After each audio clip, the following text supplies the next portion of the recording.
नमस्कार, सत्यार्थ न्यूज में आपका स्वागत है। गुजरात की समुद्री सीमा में संदिग्ध बोट देखी गई। संदिग्ध बोट को देखा गया। मछुआरों ने संदिग्ध बोट रोकने की कोशिश की। गुजरात में दिखी संदिग्ध बोट कोस्ट गार्ड बोट तलाश में जुटे, लेकिन जब मछुआरों ने रोकने की कोशिश की तो ये बोट जिसमें लोग सवार थे तो वहां से फरार हो गए। कोस्ट गार्ड इस बोट में जुटे हुए हैं। ये संदिग्ध बोट जाफराबाद के समंदर में देखी गई है। जानकारी मिल रही है कि मछुआरों ने बोट को रोकने की कोशिश की, लेकिन बोट समेत उसमें बैठे लोग वहां से फरार हो गए। लोगों ने इस बात की जानकारी गुजरात में समुद्री सीमा में एक संदिग्ध 2 बोट दिखाई दी और अभी तक की जानकारी यही है। जाफराबाद के समंदर में इसे देखा गया और उसके बाद मछुआरे जो वहां मौजूद थे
શું અપડેટ છે જીતેશભાઈ?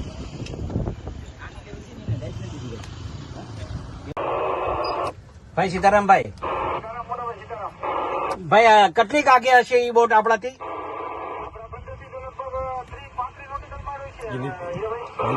ભાઈ હેલિકોપ્ટર ને એ બધું આવી ગયું છે ત્યાં?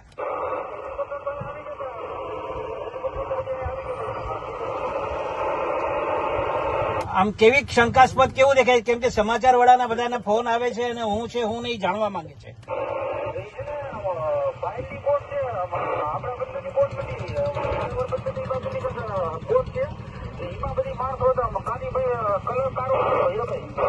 એટલે બોટ પર નંબર લખેલા છે, નામ લખેલું છે, ફ્લેગ છે આપણો જેડના બીડના કઈ?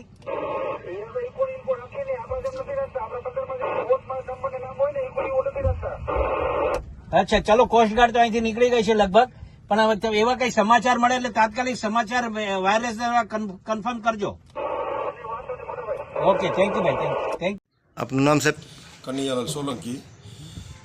આજે સવારે 10:30 વાગે દરિયામાંથી મને એક ફિશિંગ બોટમાંથી વાયરલેસ દ્વારા મેસેજ મળ્યા કે ભાઈ અહીંયા આજુબાજુમાં એક બોટ, અજાણી બોટ જે જૂની છે, માણસો 2 થી 3 જ દેખાય છે, કોઈ એની અંદર ઝાડ કે કોઈ વસ્તુ નથી, તો આ કોઈ ઇલીગલ પ્રવૃત્તિ કરવા માટે નીકળેલી બોટ હોય એવું લાગે છે.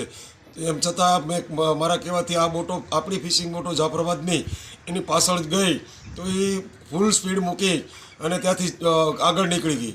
એટલે તાત્કાલિક મેં પછી કોસ્ટગાર્ડને, મરીન પોલીસ સ્ટેશનને જાણ કરી કે ભાઈ આવી એક બોટ, અજાણી બોટ છે અને બહુ જૂની પુરાણી બોટ છે, એટલે આમાં કંઈક શંકા હોય એવું લાગે છે, તો તમે તાત્કાલિક કોસ્ટગાર્ડ મોકલી અને એને પકડો. એટલે કોસ્ટગાર્ડનું જહાજ, કોસ્ટગાર્ડનું હેલિકોપ્ટર અત્યારે ત્યાં પહોંચી ગયું છે અને એને પકડવાની કોશિશ કરે છે, પરંતુ હજી પણ એ ભાગવા માટે કોશિશ કરે છે બોટ. એટલે કાંઈક પણ એમાં શંકા હોય એવું લાગી રહ્યું છે. સરકારશ્રીને મારી નમ્ર વિનંતી છે કે આ અત્યારે જે બોટોને પરત બોલાવવા માટે ટોકન બંધ કરવામાં આવ્યા છે, જો દરિયાની અંદર ફિશિંગ બોટો હોય તો આવી કોઈ પ્રવૃત્તિ થાય, આવી કોઈ બોટો દેખાય તો એની જાણ થાય. બોટો બંદરની અંદર હોય તો આવી પ્રવૃત્તિનો કોઈ ખ્યાલ ના આવે. એટલે સરકારશ્રીને વિનંતી છે કે બોટો, ફિશિંગ બોટોના ટોકન ચાલુ કરે. અમારી આવી નમ્ર વિનંતી છે.